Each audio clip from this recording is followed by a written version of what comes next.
है, इस्तीफा तो देना चाहिए और मैं लेना पड़ेगा इस आदमी को नैतिकता के आधार पर ले लेना चाहिए, क्योंकि सुप्रीम कोर्ट ने इसके जो भी फैसला था नकार दिया, थूक दिया कि ये बेअकल है, इसको समझ नहीं है। कौन कौन से फल पर नाम लिखेगा?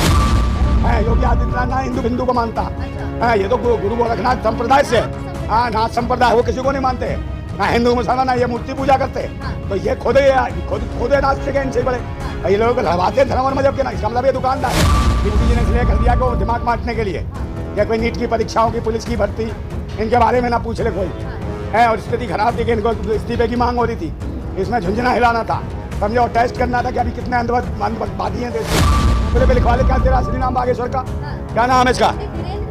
हाँ तो उस पर लिख देना कट्टर हिंदू, खोपड़ी पे लिखो, इसके खोपड़े पे कट्टर हिंदू बनाओ इसे।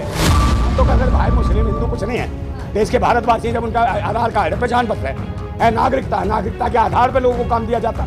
ये जात पात देख रहा, धर्म मजहब देख रहा है। इसका मतलब ऐसे पाखंडियों को जो धर्म का चोला ओढ़ के बैठे हों, इसका मतलब वो भैंसियां हैं, दरिंदे हैं। ऐसे दरिंदों को सत्ता और शासन में बने रहने का अधिकार नहीं है। योगी जी और वो सब एक ही हैं, एक ही थाली के चट्टे बट्टे हैं। वो भी अनपढ़, ये भी अनपढ़। अनपढ़ों से को देश चलेगा? अबे क्या पढ़े लिखे नहीं, नहीं पता। फल वालों के ऊपर फल वालों के सबके ले ले तू बायोडेटे, और किसी के बायोडेटे मत लियो। तो अच्छी बात है नाम लिखना। किसका? फलों के ऊपर नाम। हाँ तो तेरे ऊपर भी लिख दे, तू लिखवा ले अपने ऊपर, अपने खोपड़े पे लिखवा ले क्या तेरा असली नाम बागेश्वर का, क्या नाम है इसका? वीरेंद्र कृष्णा। हाँ तो उसमें लिख देना कट्टर हिंदू, खोपड़ी पे लिखो, इसके खोपड़े पे कट्टर हिंदू बनाओ इसे। किसी का धर्म भ्रष्ट ना हो। क्यों ना, खोपड़े पे लिखवा ले। वहां तो चला गया था, वहाँ क्या नाम है, दुबई है, दुबई लेके गया था, वहाँ थैला था पोल्ट्री से। हाँ मस्जिद में गया था दर्शन करने, और अपनी दीदी का वो जो मुल्ला को जो ब्याई है उसका स्पेशल होटल का खुलवाने उद्घाटन, और वहाँ खा रहा था मजे से, पाए पाए खाए। अरे खा रहा हो गए है? अच्छा नॉन वेज नहीं खाता, कुछ तो खाया होगा, नॉन वेज खाने वालों के साथ खा गया है।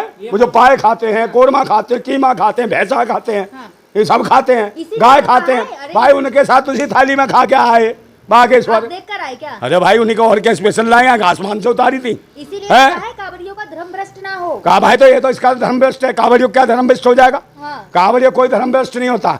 इंसानियत है। कल कई वीडियो वायरल हुई कांवड़िया जिसमें ले जा रहे थे, और मुस्लिम जो युवक हैं, मुस्लिम लोग हैं, वो फूल बरसा रहे हैं। हाँ तो बरसाएंगे तो फिर क्या हो गया भाई, वो उनका देश है, सब कुछ है, सब बरसाते, मोहब्बत है, प्यार है सबका, है भारतीय है।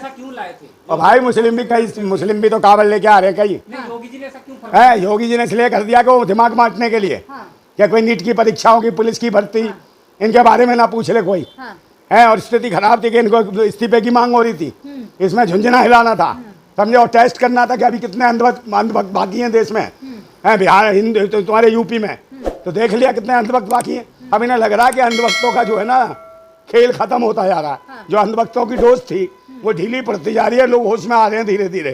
तो इन्हें डर पैदा हो रहा है, क्योंकि ये रोजगार दे नहीं सकते, शिक्षा पे काम कर नहीं सकते, बहन बेटियों की इज्जत बचा नहीं सकते, महंगाई कम कर नहीं सकते, क्योंकि ये खुद भगवादारी है, ये खुद पाखंडी है, साधु संत बनने भरे हैं। तो इन्हें क्या मालूम, खुद भीख मांग क्या है, तो इन्होंने मेहनत करी नहीं, भीख मांगा है, तो इस देश को भिखारी बनाएंगे। और इनको जो आज मजे से जो एसी में बैठे हैं, आनंद ले रहे हैं, उसमें मजा ले रहे हैं, तो इन्हें शर्म ही नहीं है। अबे भाई तुम साधु हो तो साधु वाले काम करो, संतों वाले काम करो। ये थोड़ी है कि तुम कुछ भी नहीं, काम धंधा तुम्हें आता नहीं है, बिजनेस तुम्हें आता नहीं, कोई माइंड नहीं रहा, राजनीतिक ना कैसा, सिर्फ ये आता धर्म के नाम पे उकसाना, आपस में देशवासियों को मरवाना। इस्तीफा देंगे? है, इस्तीफा तो देना ही चाहिए और मैं लेना पड़ेगा इस आदमी को नैतिकता के आधार पर ले लेना चाहिए, क्योंकि सुप्रीम कोर्ट ने इसके जो भी फैसला था नकार दिया, थूक दिया कि ये बेअकल है, इसको समझ नहीं है। कौन कौन से फल पर नाम लिखेगा आदमी? है कल अंगूर पे लिखेगा, अंगूर पे कैसे लिखेगा? इससे पूछो भाई, अंगूर आम इतना बड़ा होता है, उस पर लिख देगा, अंगूर पे कैसे लिखेगा? उसके बाद कहेगा दाल पे लिख, दाल के दाने पे कैसे लिखेगा, चने पे कैसे लिखेगा, मटर पे कैसे लिखेगा? है तो इसीलिए लिखने के लिए काम दोगे। मुस्लिम होटल में भी तो सप्लायर हिंदू थे ना। हाँ तो काम तो कर भाई, मुस्लिम हिंदू कुछ नहीं है। देश के भारतवासी जब उनका आधार कार्ड है, पहचान पत्र है, नागरिकता के आधार पर लोगों को काम दिया जाता। ये जात पात देख रहा, धर्म मजहब देख रहा। इसका मतलब ऐसे पाखंडियों को जो धर्म का चोला ओढ़ के बैठे हों, इसका मतलब वो भैंसियां हैं, दरिंदे हैं। ऐसे दरिंदों को सत्ता और शासन में बने रहने का अधिकार नहीं है, इनको तुरंत उतार देना चाहिए। लेकिन कहते हैं कि नाम इसीलिए लिखना चाहिए जिससे कि पता चल जाए कौन सी हिंदू की दुकान है, कौन सी मुस्लिम की। अरे इससे क्या करेगा तू बता, हिंदू मुसलमान से क्या करेगा? तेरे को और कोई काम नहीं, काम धंधा दे, रोजगार दे, जिसके लिए बैठा है। हिंदू मुसलमान करने के लिए बैठा है क्या तू? है तुझे भगवान को मानता है, भाई ईश्वर के लिए सब इंसान बराबर है, हैं? और तेरे लिए भी साधु की कौन जात धर्म होती है? ले तू धर्म और जात बना साधु, और ये हिंदू फिंदू भी नहीं है, योगी आदित्यनाथ ना हिंदू फिंदू को मानता। अच्छा। ये तो गुरु गोरखनाथ संप्रदाय से, हाँ नाथ संप्रदाय, वो किसी को नहीं मानते। हाँ हिंदू मुसलमान ये मूर्ति पूजा करते, तो ये खुद नास्तिक है इनसे बड़े।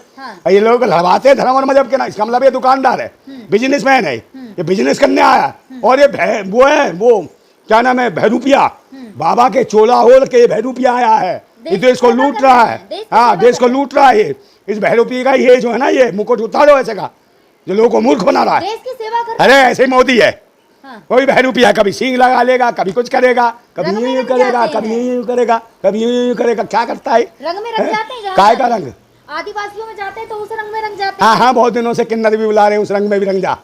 हाँ वही बुला रहे हैं, वो भी गाने गा रहे हैं। फरमान से तो आप एग्री करते हैं? कौन सा? अरे बेकार फरमान अरमान सब बेकार है। इनके अरमान जो बेकार है, ढीले, सब पूरा देश बर्बाद कर दिया। कौन सा कावड़िया? कोई कावड़िया खुश नहीं था, कोई भी नहीं खुश है। वो देखा आप छेल्लो पर गालियां ले रहे हैं इनको, कह रहे हमारे साथ तो सब है, हम आज से आ रहे हैं, हमारे बाप दादा आते हैं कावड़ लेते हुए। क्या लग रहा है कावड़ियों ने एक होटल में आतंक मचाया? क्या लग रहा है? आतंक नहीं, उसमें IT सेल के कुछ वो भेज दिए थे, समझे ना, चिलांडू उन्होंने करा। वो यही तो चाहते थे करना। अभी जब उन्हें गिरफ्तार नहीं किया कावड़ियों को, क्योंकि इन्हीं के अपने लोग थे, वो IT सेल के भेजे हुए, ना कावड़ लाए ना कुछ, वो कावड़ का नौटंकी करके और वहाँ उपद्रव करवाया। और यही कराना चाहते। हाँ वो करवाया ना उपद्रव, जानबूझ के करवाया इन्होंने, समझे। और वो दलित भी थे उसमें, दलितों को निशाना बनाया गया। और कहीं कह रहे प्याज के लहसुन है। हाँ गाड़ी, कई गाड़ी तोड़ी है भाई, एक नहीं तोड़ी। तो इनके कौन से बाप का जा रहा है? वो बेचारा मेहनत से कमाया, सब कुछ बजट की माँ बहने कर दिए इन्होंने। कहाँ से बोलेगा वो तो खुद ही दंगाई है, वो दंगे खुद करवा रहा है। वो तो मुगेम्बो है, समझे, वो ये मुगेम्बो खुश हुआ लड़वाता है, ये वो है, समझे। इसकी शकल भी वैसी है, दिन पे दिन देखा ना कैसे यूं देखेगा भोरा के, है पूरे दिन मासूम। ऐसे मासूम होते तो मासूम कहाँ है, चले जाए, मासूम डूब के मर जाए अगर ये मासूम है तो। क्या किसके लिए? हाँ देश के लिए पीता, देश को पीता है, देश को मार देगा ये, समझे। खुद जिएगा और देश को मार देगा, ये वो है। अपने लिए जीता है, देश को मारता है, ये वो है। और देश को बर्बाद करने वाला व्यक्ति है। इसको जल्दी से जल्दी देश से जब तक इसकी विदाई नहीं होती है, तब से देख लेना इस देश में रुलाई होती रहेगी, समझे नहीं। लेकिन ये जयंत चौधरी इतने दबाव डाले, उन्होंने वापस नहीं लिया, सुप्रीम कोर्ट ने वापस कर दिया। बस भाई सुप्रीम कोर्ट जो कर रहा है वो कर रहे हैं, कुछ एक आध जज होंगे या वो होंगे जो सोचते हैं यार ये तो माहौल खराब कर रहे हैं बिल्कुल। तो कल जब अस्थिरता पूरे देश में पहुंच जाएगी और पूरा माहौल हो जाएगा, गृह युद्ध जैसी हालत हो जाएगी, आपस में लोग टारगेट करने लगेंगे, उसमें बचने वाला तो कोई है नहीं, ये सोच लेना। और देश का जो वोट भी देखोगे ना, बीजेपी से ज़्यादा विपक्ष का वोट है पूरे देश में। इनका अगर 33% तो 70% वोट विपक्ष का है।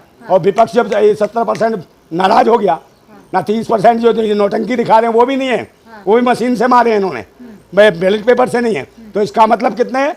कुल मात्र 93% लोग इनके विरोध में, 3% लोग हैं जो 3% जो दल्ले कमीने हैं, जो भड़वे हैं, वो है जो जालसाजी कर रहे हैं हर सत्ता के चारों स्तंभों पर बैठ के, चाहे मेन स्ट्रीम मीडिया हो, चाहे उसमें हो भारत निर्वाचन आयोग में, चाहे और में।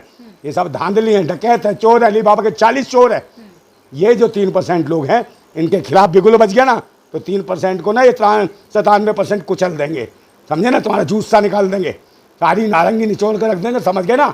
जब देश को बर्बाद कर रखा धर्म के नाम पे, इंसान की कोई वैल्यू नहीं, दलितों पिछड़ों की कोई वैल्यू नहीं, मुसलमानों की कोई वैल्यू नहीं है, सबको मार दो, रोजगार किसी को मत दो। ये बजट देश के लिए नरक है, नरक नरक। ये बजट जो लाई है ये जो है सीतारमण, समझे नहीं, ये गलत बजट है और देश के खिलाफ बजट है, देशवासियों के खिलाफ है। मिडिल क्लास, गरीब, किसान, मजदूर, नौजवान, सबके लिए बजट गलत है। और सीतारमण के हस्बैंड भी बोल रहे बजट नहीं है, बेकार है। नहीं, हस्बैंड का तो पहले ही बैंड बजा चुकी है, वो क्या करे, सच बोलता जो लोग परेशान है।